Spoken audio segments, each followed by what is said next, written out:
LBP বলতে সাধারণত low back pain বা কোমর ব্যথা বোঝায়। এটি পাজরার নিচের অংশ থেকে নিতম্ব পর্যন্ত যে কোনো ধরনের ব্যথা বা অস্বস্তিকে নির্দেশ করে। এটি একটি অত্যন্ত সাধারণ সমস্যা এবং প্রায় ৮০% মানুষ তাদের জীবনে অন্তত একবার এই ব্যথায় ভুগে থাকেন। কেন হয়? এলবিপি বিভিন্ন কারণে হতে পারে। এর মধ্যে সবচেয়ে সাধারণ কিছু কারণ হল পেশি বা লিগামেন্টে টান, অতিরিক্ত পরিশ্রম, ভুল ভঙ্গিতে কাজ করা, হঠাৎ ভারী জিনিস ওঠানো বা খেলাধুলায় আঘাত লাগার কারণে পেশি বা লিগামেন্টে টান লেগে ব্যথা হতে পারে। ডিস্ক প্রোলাপস, মেরুদণ্ডের দুটি কশেরুকার মাঝখানে থাকা নরম ডিস্ক স্থানচ্যুত হয়ে গেলে বা ফেটে গেলে এটি আশেপাশের স্নায়ুর উপর চাপ সৃষ্টি করে তীব্র ব্যথা সৃষ্টি করতে পারে। স্পন্ডাইলোসিস, এটি মেরুদণ্ডের হাড়ের ক্ষয় বা বার্ধক্যজনিত পরিবর্তনের কারণে হয়।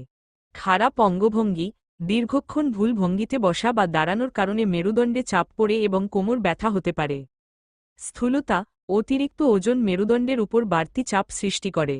শারীরিক নিষ্ক্রিয়তা, পর্যাপ্ত ব্যায়ামের অভাবে পেশি দুর্বল হয়ে যায়, যা কোমর ব্যথার ঝুঁকি বাড়ায়। বয়স বাড়ার সাথে সাথে মেরুদণ্ডের স্বাভাবিক ক্ষয় হয়, যা ব্যথা সৃষ্টি করতে পারে।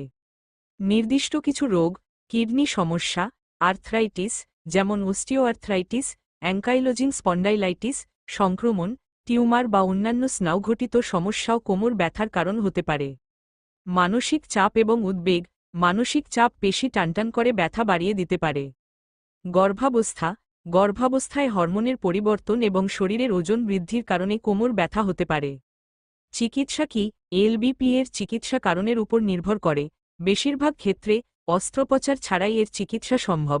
কিছু সাধারণ চিকিৎসা পদ্ধতি হল বিশ্রাম। প্রাথমিকভাবে কিছুদিনের জন্য বিশ্রাম ব্যথা কমাতে সাহায্য করতে পারে, তবে অতিরিক্ত বিশ্রাম পেশি দুর্বল করে দিতে পারে, তাই দীর্ঘক্ষণ শুয়ে থাকা উচিত নয়। ব্যথানাশক ঔষধ, non steroidal anti inflammatory drugs NSAIDs যেমন আইবুপ্রোফেন বা নেপ্রোক্সেন ব্যথা এবং প্রদাহ কমাতে সাহায্য করে, প্রয়োজনে চিকিৎসকের পরামর্শে পেশি শিথিলকারী মাসল রিল্যাক্সেন্টস বা অন্যান্য ঔষধ ব্যবহার করা যেতে পারে। স্ক্রিনে দেখানো ওষুধগুলো বাংলাদেশে বিভিন্ন ফার্মেসিতে পাওয়া যায়। কখন ডাক্তারের কাছে যাবেন? যদি আপনার কোমর ব্যথা তীব্র হয়, কয়েক সপ্তাহের বেশি স্থায়ী হয়, পায়ে ছড়িয়ে পড়ে, অসাড়তা বা দুর্বলতা দেখা দেয়, জ্বর বা অন্ত্র, মূত্রাশয় নিয়ন্ত্রণে সমস্যা হয়, তবে দ্রুত চিকিৎসকের পরামর্শ নেওয়া উচিত। যদি অসুখ ও ওষুধ চ্যানেলটি ভালো লাগে প্লিজ সাবস্ক্রাইব করে রাখেন। প্রতিদিন আপনার মনের মতো সব তথ্য নিয়ে হাজির হব। আর কোন জাতীয় চিকিৎসা বিষয়ক তথ্য আপনার ভালো লাগে কমেন্ট করতে ভুলবেন না। অসুখ ও ওষুধ চ্যানেলের সাথে থাকার জন্য অসংখ্য ধন্যবাদ।